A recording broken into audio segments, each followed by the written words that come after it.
గొప్పింటి సంబంధమని తల్లి తండ్రి పెళ్లి చేశారు. భర్త, అత్తింటి వారు మోసం చేశారు. చిన్నప్పుడే వితంతువైన కూతురిని చూడలేక తల్లి తండ్రి తనకు దూరమయ్యారు.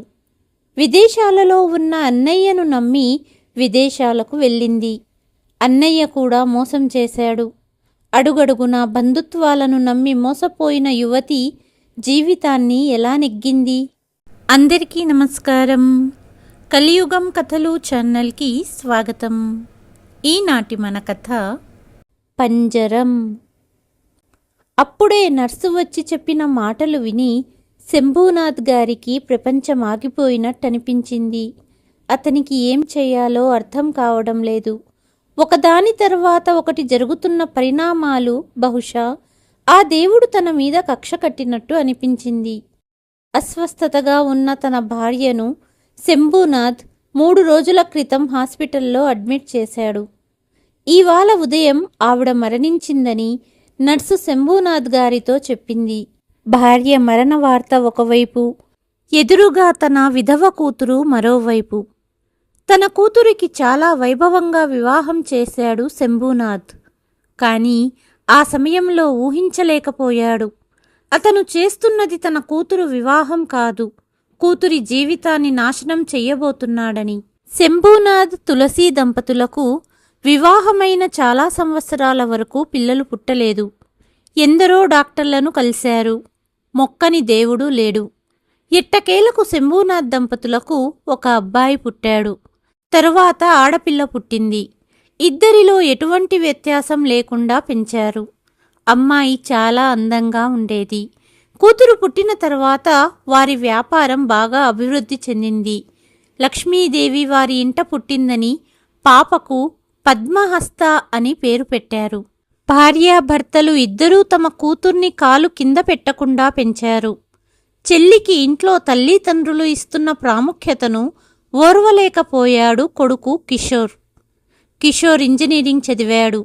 పద్మ డిగ్రీ చదువుతోంది. ఇంజనీరింగ్ అయిపోయాక కిషోర్ తల్లి తండ్రి మాట వినకుండా పై చదువులు విదేశాలలో చదవాలని వెళ్ళాడు. రోజులు గడుస్తూ పద్మ ఇప్పుడు పెళ్ళీడుకొచ్చింది. కూతురిని మంచి ధనవంతుల సంబంధం చూసి పెళ్లి చెయ్యాలనుకున్నారు శంభూనాథ్ దంపతులు. అనుకున్నట్టే ఒక ధనిక కుటుంబం నుంచి అందమైన, గుణవంతుడైన అబ్బాయితో సంబంధం మాట్లాడారు. వివాహం జరిగింది. అబ్బాయి వాళ్ళది నగరంలోనే అత్యంత ధనికులైన కుటుంబం. ఇక శంభూనాథ్ గారు ముందు వెనక ఆలోచించలేదు. ధనికులైన కుటుంబం, కూతురు సుఖంగా ఉంటుందని ఆలోచించారే కాని ఇక ఎటువంటి వివరాలు తెలుసుకోలేదు. అబ్బాయి తరపు వారు ముందుకు వచ్చి పద్మని తమ ఇంటి కోడలిని చేసుకుంటామని, మా బంధువులు మీ కూతురి గురించి చాలా గొప్పగా చెప్పారు కాబట్టి కట్న కానుకలేవీ వద్దు, అమ్మాయి అందంగా ఉండి గుణవంతురాలైతే చాలు అన్నారు. దీంతో శంభూనాథ్ గారికి ఇంత పెద్ద కుటుంబం వారు స్వతహాగా వచ్చి తన కూతుర్ని పెళ్లి చేసుకుంటామని అడుగుతున్నారని అతని మనసులో ఒక్కసారిగా సందేహం మొదలయ్యింది. కానీ మంచి కుటుంబం నుండి అమ్మాయి కోసం వెతుకుతున్నాము అని అబ్బాయి తరపు వారు తొందర పెట్టడంతో శంభూనాథ్ గారు త్వరలోనే ముహూర్తం చూసి పద్మా వివాహం చేసి అత్తారింటికి పంపించారు. తమ కూతురు ఇంత పెద్ద కుటుంబానికి కోడలు అయినందుకు శంభూనాథ్ దంపతులు దేవుడికి కృతజ్ఞతలు తెలిపారు. వివాహం చేసుకుని అత్తగారింటికి వెళ్లిన పద్మను ఆమె అత్తామామలు ఆడంబరంగా స్వాగతించారు. ఆ రోజు రాత్రి పద్మ గదిలో తన భర్త వరుణ్ కోసం ఎదురు చూస్తూ కూర్చుంది. చాలాసేపటి తర్వాత వరుణ్ రూంలోకి వచ్చాడు. కానీ అతని ముఖం విచారము మరియు బాధతో నిండి ఉన్నాయి. పద్మ ఏమీ అడగకముందే, పద్మా, నన్ను క్షమించు. ఈ రాత్రి ప్రతి ఆడపిల్లకు మరవలేని రోజు. కానీ పెళ్ళైన రాత్రి తన భార్యకు ఇలాంటి బహుమతిని ఇచ్చిన భర్తను బహుశా ఈ ప్రపంచంలో నేనే అయి ఉంటాను అని చెప్పాడు వరుణ్. పద్మకు ఏమీ అర్థం కాలేదు. తలదించుకుని నిలబడ్డ పద్మ తలెత్తి వరుణ్ వైపు ప్రశ్నార్థకంగా చూసింది. అవును పద్మ, నా తల్లిదండ్రులు మీ అందరినీ మోసం చేశారు. నాకు క్యాన్సర్ ఉంది. అది కూడా 4th స్టేజ్లో ఉంది. ఎంత డబ్బు ఖర్చు చేసినా నా వ్యాధి తగ్గలేదు. డాక్టర్లు కూడా ఏమీ చెయ్యలేమని చెప్పారు. మొదటగా ఈ వ్యాధి గురించి నాకు తెలిసే సమయానికి చాలా ఆలస్యమయ్యింది అన్నాడు వరుణ్. అలాంటప్పుడు నా జీవితంతో ఎందుకు ఆడుకున్నారు? కన్నీళ్లతో అడిగింది పద్మ. మా తల్లిదండ్రులకు ఒక్కగానొక్క కొడుకును. అక్క పెళ్లి చేసేశారు. కాబట్టి వంశాన్ని కొనసాగించాలని వాళ్ళందరూ ఈ నాటకమాడారు. వాళ్ళందరి కోరిక ఏమంటే, ఈ 3-4 నెలలలో ఒకవేళ నువ్వు గర్భవతివైతే, కొడుకు పుడితే ఆ అబ్బాయి కారణంగా మా వంశం అభివృద్ధి చెందుతుందని. అందుకే ఇదంతా అని చెప్పి వరుణ్ ఏడవడం ప్రారంభించాడు. 2 నిమిషాలు పద్మ నోరు మెదపలేదు. నిజంగానే పెళ్ళైన తొలిరాత్రి ఏ భర్త తన భార్యకు తన చావు గురించి చెప్పడు. కాని ఇప్పుడు ఏం చెయ్యగలదు? తనకు ఏమీ అంతుపట్టడం లేదు. అలాగే 2-3 నెలలు గడిచాయి. తల్లిదండ్రులకు ఈ విషయం చెప్పలేదు పద్మ. అటు అమెరికాలో కిషోర్ తనతో పనిచేస్తున్న భారతీయ అమ్మాయిని పెళ్లి చేసుకున్నాడు. కేవలం ఫోన్ చేసి తల్లిదండ్రులకు విషయం చెప్పాడు. శంభూనాథ్ దంపతులు కొడుకు ప్రవర్తనతో చాలా బాధపడ్డారు. కానీ అసలు విషయం తెలియని శంభూనాథ్ దంపతులు వృద్ధాప్యంలో అల్లుడు తమకు తోడుంటాడనుకున్నారు. ఒకనాడు ఉదయం పద్మ వాళ్ళ తండ్రి వచ్చి ఇంట్లో చిన్న ఫంక్షన్ ఉందని కూతురిని ఇంటికి తీసుకువెళ్ళాడు. పద్మ మొహం బాధగా ఉండడాన్ని గమనించి కారణం అడిగారు తల్లి తండ్రి. కన్నీటితో విషయం తన తల్లి తండ్రితో చెప్పింది పద్మ. శంభూనాథ్ దంపతులకు నెత్తిమీద రాయి పడ్డట్టయింది. మరుసటి రోజు తిరిగి పద్మ అత్తగారి ఇంటికి వెళ్ళి నిజం తెలిసి ఇలా ఎందుకు చేశారని ప్రశ్నించడానికి ప్రయత్నించినప్పటికీ అప్పటికే వరుణ్ ఆరోగ్యం బాగా క్షీణించింది. మరియు పెళ్ళైన 6 నెలలకే అతను ఈ లోకాన్ని విడిచిపెట్టి వెళ్ళిపోయాడు. పద్మ తల్లి కాలేకపోయింది. కాని వితంతువుగా మిగిలిపోయింది. ఒకవేళ పద్మ తల్లి అయి ఉంటే ఆ పిల్లవాడికి ఆ ప్రాపర్టీ అంతా దక్కేది. కాని ఇప్పుడు ఒక పరాయి అమ్మాయిని తమ ఆస్తికి హక్కుదారురాలిగా చెయ్యాలనుకోలేదు. అందుకే వారు పద్మను దౌర్భాగ్యరాలుగా, ఇంటికి పట్టిన శని అని అభివర్ణించి ఆమెను ఇంటి నుంచి గెంటేశారు. మొత్తం ప్రాపర్టీ డబ్బుని వాళ్ల కూతురు అల్లుడు పేరు మీద బదిలీ చేశారు. తద్వారా పద్మ, ఆమె కుటుంబ సభ్యులు తన భర్త యొక్క ఆస్తిని న్యాయపరమైన మార్గాల ద్వారా కూడా సంపాదించలేరు. అల్లుడి మరణ వార్త వినగానే పద్మ వాళ్ళ అమ్మగారికి గుండె నొప్పి వచ్చింది. గుండెపోటుకు గురైన ఆమెను స్నేహితుల సహాయంతో హాస్పిటల్లో చేర్పించారు శంభూనాథ్ గారు. ఐసీయూలో ప్రాణాలతో కొట్టుమిట్టాడుతుంది తులసి. అనేక ప్రయత్నాలు చేసినప్పటికీ 3 రోజులకు ఆవిడ మరణించింది. నర్సు చెప్పినది విన్న తరువాత ఐసీయూ వద్ద నిలబడి ఒకసారి తన కూతురి వైపు, మరోసారి తన భార్య మృతదేహాన్ని చూస్తూ నిలబడ్డారు శంభూనాథ్ గారు. చివరికి భార్య మరణం, కూతురి జీవితం తట్టుకోలేక అతను అక్కడే గుండెపోటుకు గురయ్యాడు. ప్రాణాలు విడిచారు. సడన్గా జరిగిన ఈ సంఘటనలతో పద్మకు ఏం చెయ్యాలో అర్థం కాలేదు. వెంటనే కిషోర్కు ఫోన్ చేసి విషయం చెప్పింది. కిషోర్ వచ్చాడు. తల్లిదండ్రులకు అంత్యక్రియలు పూర్తి చేశాడు. మెల్లగా తండ్రి వ్యాపారం, ఆస్తి, కిషోర్ తన పేరును మార్చుకోవాలి అనుకున్నాడు.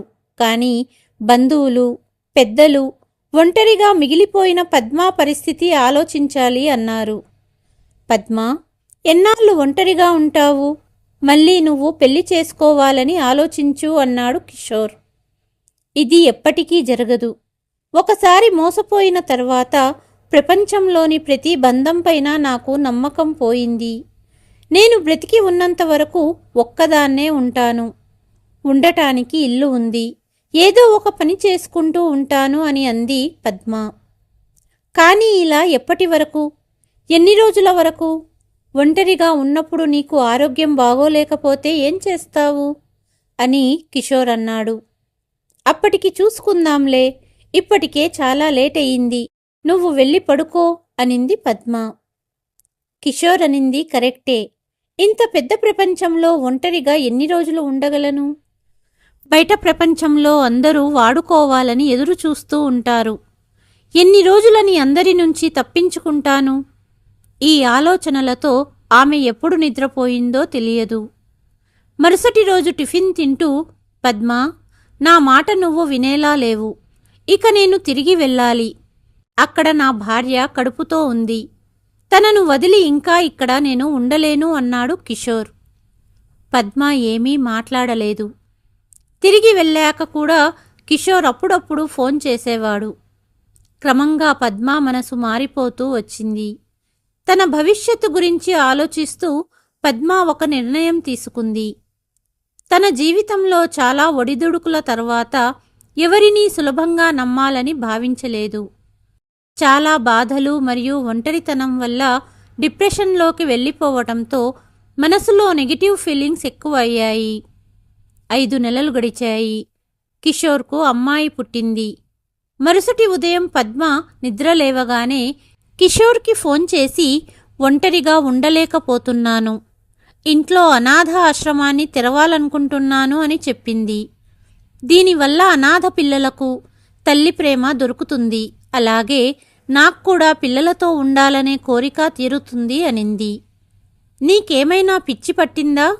అనాథాశ్రమం తెరవాలంటే మామూలు విషయం కాదు. ఒంటరిగా వసతి భోజనం ఏర్పాట్లు ఎలా చూస్తావు?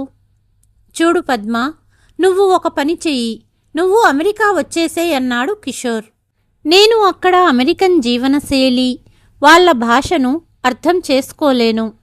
ఎవరితోనూ మాట్లాడడానికి కూడా నాకు అంతగా ఇంగ్లీష్ రాదు. అంతేకాకుండా ఇక్కడ నాన్న వ్యాపారం, ఆస్తి అంటూ అయోమయం స్వరంతో చెప్పింది పద్మ.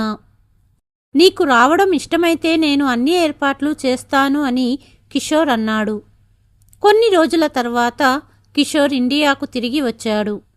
అతను తండ్రి స్నేహితుడు శర్మ గారితో మాట్లాడి ఇల్లు మరియు వ్యాపార బాధ్యతలు అతనికి అప్పచెప్పి పేపర్పై రాతపూర్వకమైన డాక్యుమెంట్లతో ఫార్మల్ అగ్రిమెంట్ పూర్తి చేసి పద్మతో కలిసి అమెరికా వెళ్ళిపోయాడు. విమానం కిటికీలో నుంచి చూస్తుంటే వేరే ప్రపంచంలోకి ప్రయాణిస్తున్నట్లుగా అనిపించింది పద్మకు. అమెరికాలోని తన అన్నయ్య ఇంటికి చేరుకుంది. కిషోర్ భార్య తనని హృదయపూర్వకంగా స్వాగతించింది. అన్నయ్య కూతురిని చూడగానే పద్మకు పాపను తన గుండెలకు హత్తుకోవాలని పాప దగ్గరికి వెళ్ళింది. కాని వదిన ఏమనుకుంటుందో అని దూరంగా నిలబడింది. ఎందుకలా ఆగిపోయావు? వెళ్ళి పాపను ఎత్తుకో, నువ్వు తన అత్తవి అని మాధవి నవ్వుతూ అంది. వారం రోజులు చాలా ఆనందంగా గడిచాయి. ఒకరోజు ఉదయం పాపను చూసుకునే ఆయా ఉద్యోగం మానేసింది. ఇప్పుడు నేను పిల్లల్ని చూసుకోవాలా లేదా నా జాబ్ చేసుకోవాలా అని మాధవి భర్తతో ఆందోళనగా చెప్పింది. ఇప్పుడు నువ్వు ఉద్యోగం ఎలా మానేస్తావు? ఇప్పుడు మన ఇంటి లోన్ చెల్లించాల్సి ఉంది మరియు పాప పుట్టాక ఖర్చులు పెరిగాయి. నా ఒక్కడి జీతంతో ఇల్లు గడవడం కష్టమని కిషోర్ కంగారుగా అన్నాడు. ఇదంతా చూస్తూ వింటున్న పద్మ, మీరిద్దరూ ఎందుకు చింతిస్తున్నారు? అన్నయ్య, నేను రోజంతా ఇంట్లో ఖాళీగా ఉంటాను, పాపను చూసుకుంటానులే. వదిన ఉద్యోగం వదిలేయాల్సిన పనిలేదు అనింది. మాధవి ముందుకు వచ్చి పద్మను కౌగలించుకొని, నా పెద్ద సమస్యను నువ్వు పరిష్కరించావు. ఈరోజు నువ్వు లేకుంటే ఏమై ఉండేదో అని ఆలోచిస్తున్నాను అని అంది. వదినా, నేను ఉన్నాను కదా, మీరెందుకు కంగారు పడడం అని ఆ రోజు తర్వాత నుంచి పాప బాధ్యత పద్మ చూసుకునేది. స్నానం చేయించి పాపకు కావలసిన ఆహారం తయారు చేయటం, నిద్రపుచ్చే బాధ్యతను పద్మ సంతోషంగా చేసేది. మాధవి, కిషోర్ ఆఫీసు నుంచి రావడం ఆలస్యమయ్యేసరికి భోజనం కూడా తయారు చేసేది. భోజనం తిన్న ఇద్దరూ, ఎంత అద్భుతంగా వండావు, ఇలాంటి ఆహారం తిని ఎన్ని సంవత్సరాలయ్యింది అంటూ పొగిడేవారు. అన్నయ్య వదినలు ప్రేమ నిజమనుకొని, మీకు అభ్యంతరం లేకపోతే నేను రోజూ భోజనం సిద్ధం చేస్తాను అని పద్మ అనడంతో మాకు లాటరీ తగిలినంత సంతోషంగా ఉంది. ఎందుకంటే రోజూ నీ చేతుల నుంచి రుచికరమైన భోజనం దొరుకుతుంది అన్నారు ఇద్దరూ. ఇలా ఒక 6 నెలలు గడిచాయి. పద్మ చాలా సమర్థవంతంగా ఇంటి బాధ్యతలను నిర్వహించేది. కనీసం తన జీవితం ఎవరికైనా ఉపయోగపడుతుందని ఆమె కూడా సంతోషంగా ఉంది. ఇక్కడ అందరూ సంతోషంగా ఉన్నారని, అందరూ తనని ప్రేమిస్తున్నారని కూడా సంతోషించింది. మరికొద్ది రోజుల్లో పద్మ తల్లి తండ్రి వర్ధంతి వస్తుంది. ఇక్కడ పూజారి దొరికితే తన తల్లి తండ్రికి సంవత్సరికం చేయించాలని కిషోర్తో చెప్పింది. పద్మ, ఇప్పుడు ఇక్కడ భారతీయ పూజారి ఎవ్వరూ దొరకడం లేదు. మరి వేరే చోట ఏమైనా చేస్తారేమో మాకు తెలియదు. ఎవరినైనా స్మరించుకోవడం మనసులో అయిపోతుంది. అలా మనసులో స్మరించుకొని నమస్కరించుకో. లేకపోతే అమెరికా సాంప్రదాయ ప్రకారం పూల గుత్తుని తయారు చేసి నివాళులు అర్పించు, సరిపోతుంది అన్నాడు కిషోర్. ఇప్పుడు ఆఫీస్కు లేట్ అవుతుంది కాబట్టి ఆఫీస్కు వెళ్తున్నాం. పాపను చూసుకో అని చెప్పి కిషోర్, మాధవి వెళ్ళిపోయారు. ఆ రోజు కిషోర్ మాటలకు పద్మకు చాలా బాధగా అనిపించింది. కాని ఆ తర్వాత తన మనసుకు సర్ది చెప్పుకుంది. బహుశా అన్నయ్య చెప్పింది నిజమేమో. ఇప్పుడు నాకు పూజారి ఎక్కడ దొరుకుతాడు అని తనను తాను సంధాయించుకుంది. ఈరోజు కిషోర్, మాధవి వాళ్ళు రాత్రి ఇంటికి చాలా ఆలస్యంగా వచ్చారు. వాళ్ళు ఇంటికి వచ్చేసరికి పాప నిద్రపోయింది. పద్మ, మేము భోజనం బయట తిని వచ్చాము, నువ్వు కూడా తిని పడుకో అన్నాడు కిషోర్. పద్మ ఏమీ మాట్లాడలేదు. ఈరోజు ఎందుకో తనకు తినాలనిపించలేదు. కిచెన్లోకి వెళ్ళి సామాన్లు సర్దుకొని తన మంచం మీద పడుకుంది. అప్పటికే అర్ధరాత్రి అయ్యింది కానీ నిద్ర పట్టలేదు. తల్లి తండ్రి వర్ధంతి రోజు కారణంగా ఆమె తన తల్లి తండ్రిని చాలా మిస్ అవుతుంది. ఎంతకూ నిద్ర పట్టకపోవడంతో బాల్కనీలో కూర్చుంటే కొంచెం బెటర్గా ఉంటుందని తన గది నుండి బాల్కనీ వైపు వెళ్తుంది. అన్నయ్య, వదినల మాటలు తన చెవిన పడ్డాయి. అయిష్టంగా ఆమె అడుగులు అన్నయ్య, వదిన గదివైపు వెళ్ళాయి. అప్పుడే మాధవి నవ్వుతూ, నువ్వు నిజంగా మంచి ప్లాన్ వేశావు కిషోర్.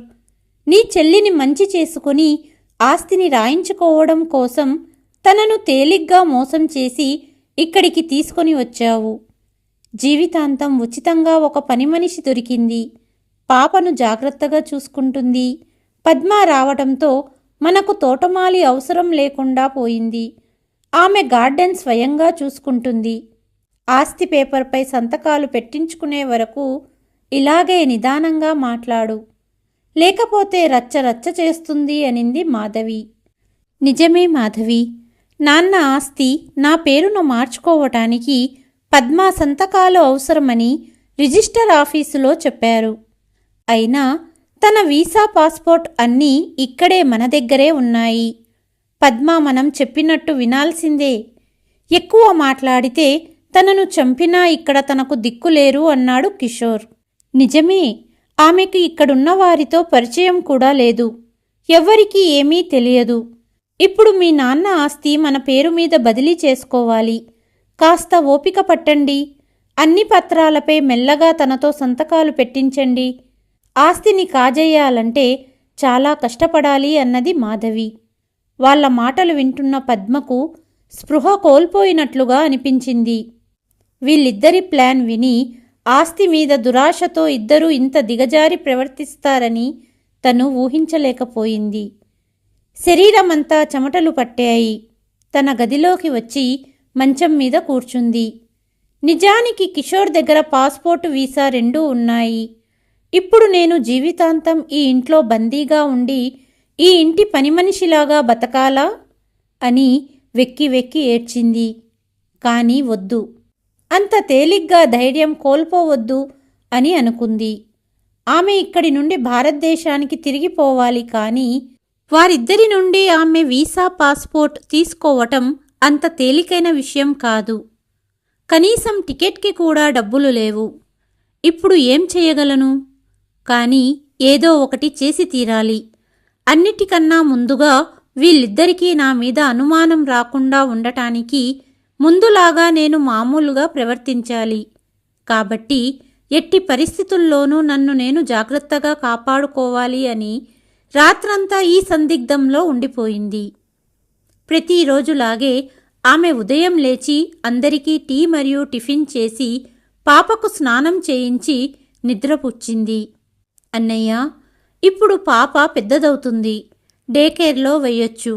నేను ఏదైనా ఉద్యోగం చేయాలనుకుంటున్నాను. నాకు ఇంగ్లీష్ అంతగా రాదని నీకు తెలుసు కదా, కాబట్టి నేను ఇంగ్లీష్ నేర్చుకోవాలనుకుంటున్నాను. అప్పుడు ఉద్యోగం ఈజీగా దొరుకుతుంది. అప్పుడు మీ ఇద్దరికీ కూడా ఉపశమనం కలుగుతుంది అనింది పద్మ. సరే పద్మ, మనం వెళ్ళి కోచింగ్ సెంటర్లో అడ్మిషన్ తీసుకుందాం అన్నాడు కిషోర్. పద్మ అడ్మిషన్ తీసుకున్న కోచింగ్ సెంటర్లో చాలా విదేశాల భాషలు అక్కడ నేర్పిస్తారు. అక్కడ చాలామందికి ఒకరి భాష మరొకరికి తెలియదు.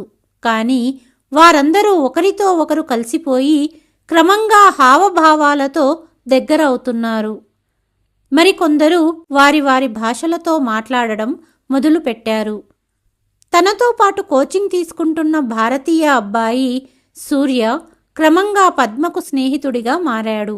ఇలా మెల్లగా పద్మ ఇంటి నుండి బయటికి వెళ్ళి భారతదేశానికి తిరిగి వచ్చే మార్గాన్ని వెతకాలనుకుంది. ఇంతకు ముందు మాధవి చాలా ప్రేమగా రిక్వెస్ట్ చేసి పని అడిగేది, కానీ ఇప్పుడు ఆర్డర్లు వేయడం మొదలుపెట్టింది. ఈరోజు ఇంట్లో కిట్టి పార్టీ ఉంది, నా ఫ్రెండ్స్ వస్తున్నారు, సాయంత్రం పార్టీకి అన్నీ సిద్ధంగా ఉంచు అంది.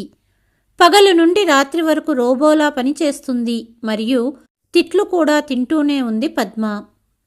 ఆ రాత్రి పనంతా ఒంటరిగా చేయటం వలన బాగా జ్వరం వచ్చింది. శరీరమంతా నొప్పులుగా ఉన్నాయి పద్మకు. అందుకే మరుసటి పొద్దున్నే ఆమె త్వరగా నిద్ర లేవలేకపోయింది. దాంతో పాపకు స్నానం చేయించడం ఆలస్యమయ్యింది. పద్మ పరిస్థితి తెలుసుకోకుండా మాధవి ఆమెపై విరుచుకుపడింది. పద్మ, ఇండియాలో నీకు దిక్కెవరూ లేరు. నిన్ను ఇక్కడికి తీసుకువచ్చి మహారాణిలాగా చూసుకుంటున్నాము. అయినా కానీ ఇన్ని వేషాలు వేస్తున్నావు, ఇంతసేపు నిద్రపోతున్నావా అంటూ కేకలు వేసింది మాధవి.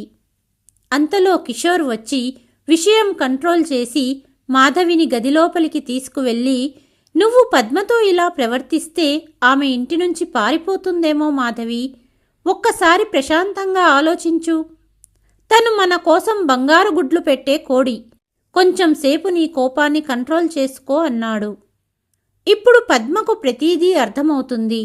మరుసటి రోజు ఆమె కోచింగ్ సెంటర్కి వెళ్ళినప్పుడు విచారంగా ఉన్న ముఖం చూసి సూర్య ఆమెను అడిగాడు.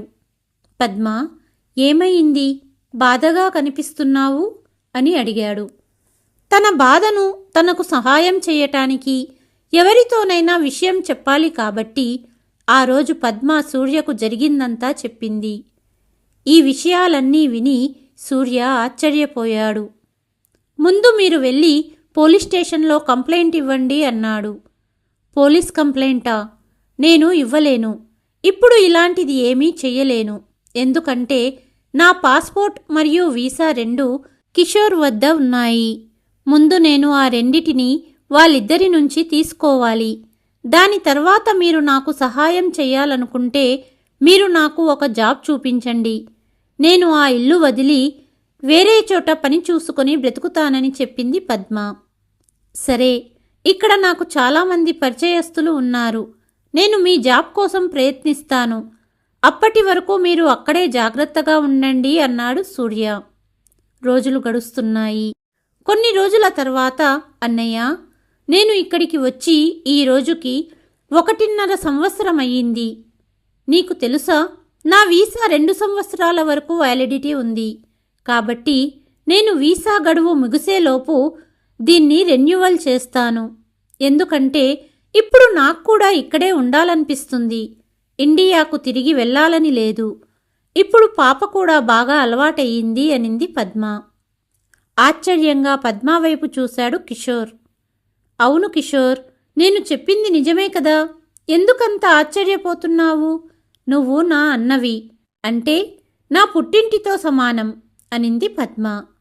హా, అవును, నువ్వు కరెక్టుగా చెప్పావు. రేపే అప్లై చేస్తాను. నువ్వు కూడా వెంట రావాల్సి ఉంటుంది. ఎందుకంటే కొన్ని పేపర్ల మీద సంతకం పెట్టాలి అన్నాడు కిషోర్.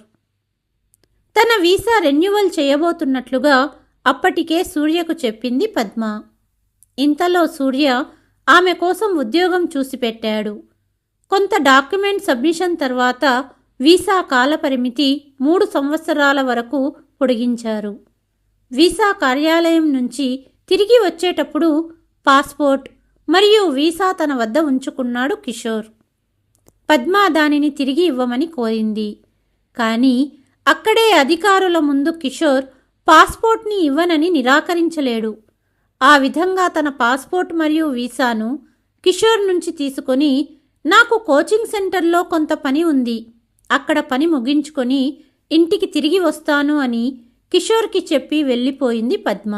పద్మ ప్రవర్తన కాస్త వింతగా అనిపించినా పెద్దగా పట్టించుకోలేదు కిషోర్.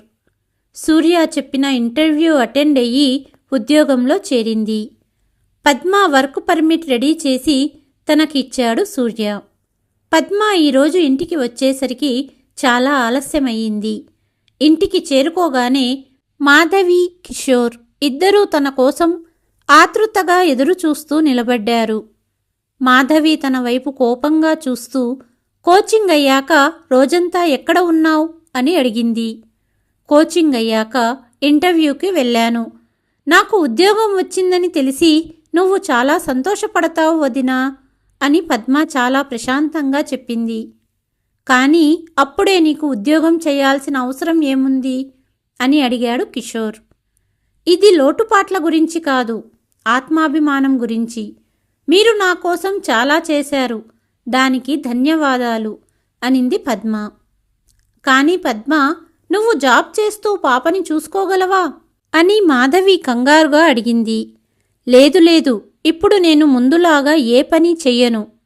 ఉద్యోగానికి వెళ్లే ముందు, వచ్చిన తర్వాత నేను ఏదైనా చేయగలిగిన చిన్న పని అయితే తప్పకుండా చేస్తాను. అయితే నువ్వు మా ఇంటిని ధర్మశాలగా భావించావా? ఇన్ని రోజులు నిన్ను మా ఇంట్లో ఉంచి గౌరవంగా చూసుకున్నాము. ఇప్పుడు ఆ ఉపకారం తీర్చుకున్నావు. ఇంట్లో పాపని చూసుకునే ఆయా లేదు, వంట చేయడానికి వంట మనిషి లేని సమయంలో నువ్వు జాబ్ చేయటం అవసరమా అని మాధవి పద్మ మీద గట్టిగా అరిచింది. ఇది నా తప్పు కాదు. దయచేసి ఒకసారి మీ మనసులో చూసుకోండి. మీ స్వార్థం కోసమే నన్ను నా దేశం నుండి ఇక్కడికి పిలిపించారు. మీ ఇంటి నుండి పనివాళ్ళందరినీ తొలగించారు. అమ్మా నాన్న బ్రతికున్న రోజులు ఒక్క ఫోన్ కూడా చెయ్యని కిషోర్ వాళ్ళిద్దరూ చనిపోయాక వచ్చినప్పుడే నేను అర్థం చేసుకోవలసింది. మీరిద్దరూ నా గురించి ఏమనుకున్నారో నేను విన్నాను. ఆస్తి కోసం మీ స్వార్థం మాత్రమే చూసుకున్నారు. బంధుత్వాలు, బంధువులు ఇలా ఉంటే నేను అనాథగా ఉండటమే మంచిది అంటూ పద్మ కోపంగా నవ్వడం మొదలుపెట్టింది. నువ్వు ముందు దాని నుంచి పాస్పోర్ట్ వీసా తీసేసుకో, అప్పుడు చూద్దాం ఇది ఎక్కడికి వెళ్తుందో అని మాధవి కోపంగా అంది. వదినా, నేను నా పత్రాలన్నీ భద్రంగా ఉంచాను. ఒక కాపీని నేను నా స్నేహితుడికి ఇచ్చాను అంది పద్మ. అయితే ఇప్పుడు మా ఇంట్లో నుంచి వెళ్ళు అంటూ మాధవి పద్మ బ్యాగ్ తీసుకొని బయటపడేసి తనని ఇంటి నుంచి బయటికి గెంటేసి మొహంపై తలుపు వేసింది. ఇంటి బయట కూర్చొని బాధపడింది పద్మ. ఫోన్ చేసి కొన్ని రోజులు ఎక్కడైనా ఉండేందుకు ఏర్పాటు చెయ్యమని సూర్యను అడిగింది. సూర్య కొన్ని నెలల పాటు పద్మకు చాలా సహాయం చేశాడు. తర్వాత పద్మ జాబ్ చేసేది. అలా వచ్చిన డబ్బులు దాచుకునేది. కొద్ది రోజుల్లో భారతదేశానికి తిరిగి రావడానికి కావలసిన ఏర్పాట్లు, డబ్బు రెడీ చేసుకుంది. అంతలో ఈరోజు నేను మీకు ఒక విషయం చెప్పాలనుకుంటున్నాను. నా జీవిత భాగస్వామి గురించి నా మనసులో ఎలాంటి అమ్మాయిని ఊహించుకున్నానో నువ్వు అలాగే ఉన్నావు. నేను నిన్ను పెళ్లి చేసుకోవాలనుకుంటున్నాను అన్నాడు సూర్య. సూర్య, నీకు నా గతం తెలియదు. నాకు ముందే పెళ్ళయింది. నా భర్త ఈ లోకంలో లేడు అంది పద్మ. చాలా రకాలైన వ్యక్తులను చూసిన తర్వాత, సంబంధాల యొక్క వాస్తవికతను తెలుసుకున్న తర్వాత నాకు ఎవరితో ఉండాలని కోరిక లేదు అనింది పద్మ. కానీ పద్మ, నేను ఎన్ని రోజులైనా మీకోసం వేచి ఉంటాను అన్నాడు సూర్య. పద్మ సూర్య మాటలను పట్టించుకోలేదు. స్వదేశం చేరుకుంది. ఆమె వచ్చిన వెంటనే తండ్రి స్నేహితుడు శర్మాగారిని కలిసింది. శర్మాగారితో జరిగినదంతా చెప్పి ఇంటిని అనాథగృహం మరియు వృద్ధాశ్రమంగా మార్చాలనే తన అభిప్రాయాన్ని శర్మాగారికి చెప్పింది. ఇంట్లో ఒక భాగాన్ని వృద్ధాశ్రమం కోసం మరియు ఇంకో భాగాన్ని అనాథ చిన్నపిల్లల కోసం సిద్ధం చేశారు. చుట్టుపక్కల పద్మ మొదలుపెట్టిన ఆశ్రమం గురించి తెలిసి చాలామంది వృద్ధులు మరియు అనాథ పిల్లలు చేరడం ప్రారంభించారు. పని చెయ్యగలిగే వారికి వారి సామర్థ్యాల ప్రకారం పని ఇవ్వబడింది. మహిళలకు వివిధ రకాలైన పచ్చళ్ళు, పప్పులు, వడియాలు మరియు అనేక ఇతర పదార్థాలను తయారు చేసి మార్కెట్కు పంపిణీ చేయటం ప్రారంభించారు. క్రమంగా ప్రతి ఒక్కరి కష్టాలు ఫలితం లభించాయి. అలాగే కొన్ని సంవత్సరాలు గడిచాయి. పద్మ తన పనిలో మునిగిపోయింది. ఒకరోజు హఠాత్తుగా ఆఫీస్ బాయ్ వచ్చి, అమ్మా, మిమ్మల్ని కలవడానికి ఎవరో వచ్చారని చెప్పాడు. వచ్చిన వ్యక్తిని చూసి పద్మ ఆశ్చర్యపోయింది. మీరు నన్ను గుర్తుపట్టారా లేదా నన్ను మర్చిపోయారా అన్నాడు సూర్య. నేను నిన్ను ఎలా మర్చిపోతాను? నీ వల్లే నేను ఆ పంజరం నుండి విముక్తి పొందాను అనింది పద్మ. నేను నీకోసం ఏం తెచ్చానో చూడు అంటూ సూర్య తన అరచేతిని విప్పాడు. అతని చేతిలో ఒక సుందూరం బాక్స్ ఉంది. నువ్వు నా కోసమే ఇన్నాళ్ళు ఎదురు చూశావా? నువ్వు నిజంగా నన్ను ప్రేమిస్తున్నావని నేను నమ్ముతున్నాను అనింది పద్మ. లోకం గురించి బాధపడకు అంటూ పద్మ పాపిటిలో సింధూరం పెట్టాడు సూర్య. పద్మ సూర్యను హత్తుకుంది. పద్మ ఆస్తినంతా తన పేరు మీదికి బదిలీ చేయించుకొని కిషోర్ మీద పోలీస్ కంప్లైంట్ కూడా ఇచ్చింది. కిషోర్ లాయర్ అతనికి ఫోన్ చేసి, ఒక్కసారి మీరు భారతదేశానికి వస్తే తిరిగి అమెరికా వెళ్ళలేరు. అందుకే మీ చెల్లెలి కాళ్ళా వేలా పడి కేసు వాపస్ తీసుకోమనండి అని చెప్పిన లాయర్ మాటలు విని పద్మను క్షమించమని, ఇక తన దారికి అడ్డురామని కిషోర్, మాధవి చెప్పటంతో కేసు వాపస్ తీసుకుంది పద్మ. చాలా కష్టాల తర్వాత పద్మ జీవితంలో వసంతం సూర్య రూపంలో తనకు తిరిగి వచ్చింది. కథ కనుక నచ్చినట్లయితే please like, share and subscribe to కలియుగం కథలు. మరి ఒక కథతో మళ్ళీ మీ ముందుకు వస్తాను. అంతవరకు సెలవు.